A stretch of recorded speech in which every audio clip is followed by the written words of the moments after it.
મોડી રાત્રે મુંબઈથી એક પરિચિત પરિવારમાંથી મારા ઉપર ફોન આવ્યો. બાપુ જાગો છો? મેં કીધું હા. શું તકલીફ પડી? કે તકલીફનો સવાલ નથી, અમે મુંબઈથી એક સારા કામ માટે અમદાવાદ આવ્યા હતા. જૂના પરિવારોના હિસાબે એક ફાર્મ હાઉસમાં અમદાવાદની બાજુમાં મળીને સાથે મળીને ચા પાણી કરવું, નાસ્તો પાણી કરવો, જમવું. અને સ્વાભાવિક મુંબઈથી હોઈએ એટલે અમને ગુજરાતની નશાબંધી નીતિની બહુ માહિતી ન હોય એટલે જુવાન પરિવારના છોકરા છોકરીઓએ આનંદ પ્રમોદની જે ગણતરી આપણે કરતા હોઈએ છીએ એના આધારે એમને આવા જે લીકર બ્રાન્ડ જે કંઈ હોય એવા થોડા પીવા માટેના સાધનો ભેગા કરીને પીવાની શરૂઆત પણ પૂરી કરી નહોતી. ત્યાં પોલીસ ત્રાટકી અમારા ઉપર. મે બી કોઈએ માહિતી આપી છે, અમને તો કલ્પના પણ નહીં.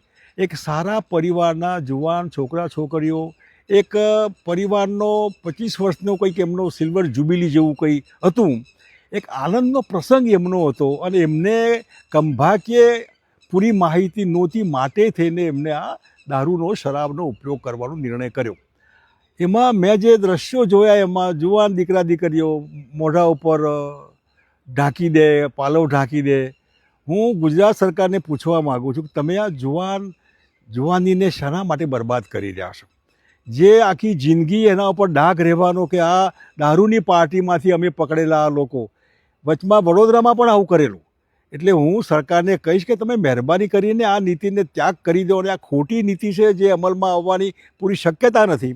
આજે આ પરિવારમાં જે લોકો મુંબઈમાં હતા, જે કદાચ પીવાનું લાયસન્સ ન પણ હોય પણ મુંબઈમાં જરૂર પણ ન પણ પડે અને અહીં એમને કલ્પના પણ ન હોય કે આવું થશે, એટલે કોકની આબરૂ ઉપર હાથ મારવાની આવી નકામી કોશિશ નહીં કરવી જોઈએ.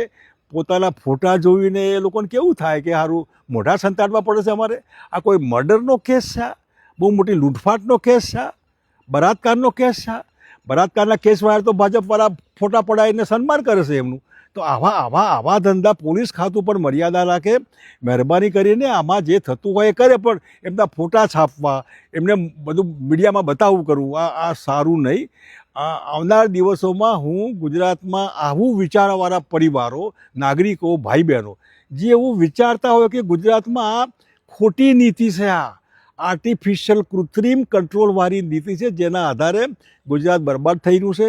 પોલીસ ખાતાને મોટાભાગે દારૂ પકડવામાં જ રસ હોય ને આટલા અહીં પકડાયા, આટલું અહીં પકડાયા, કોર્ટમાં કેસ ચાલે બધાને વગર મતલબના આવા બધા વર્ષો સુધી જેનો ઉકેલ પણ નિવેડ જ ના આવે. એવા ઠેકાણે હું ગુજરાતની પબ્લિકને કહેવા માગું છું કે મહેરબાની કરીને આ નવટંકીનો અંત આવવો જોઈએ. ગુજરાતમાં જ્યારે પણ વિધાનસભાના ઇલેક્શન આવે ત્યારે હું આપણે અપીલ કરું છું કે એવા લોકોને તમે મત આપીને સરકાર લાવો કે જે સરકાર આ દારૂબંધીનું નાટક કાઢી નાખે ગુજરાતમાંથી. ગાંધી સરદારના નામે હદ થઈ ગઈ બધી. બેન દીકરીઓ ગુજરાતમાં બેન દીકરીઓ છે, બહાર નથી. અને હું તમને પૂછ્યું કે આપણે મુંબઈ જતા હોઈએ, દિલ્હી જતા હોઈએ, ત્યાં બેન દીકરીઓ નથી? મુંબઈ ઉતરી સીધા 12મી તપાસ, બહાર ક્યાં મળશે, કઈ ક્વોલિટી મળશે એની તપાસ કરીએ છીએ આપણે. એટલે આ એક કૃત્રિમ ઊભું કરેલો હાઉસ છે. આના આધારે ગુજરાત બહુ બદનામ થઈ ગયું છે. પરિવારોને ઘણા ઠેકાણે આપઘાત કરવા પડે એવું મન થાય. ઘણા ઠેકાણે તમે પકડાયા હતા એ તમે કેવું થાય બધાને. અને આ દારૂબંધીના લીધે ગુજરાતની યુવાની પડીકીમાં ચડી ગઈ છે.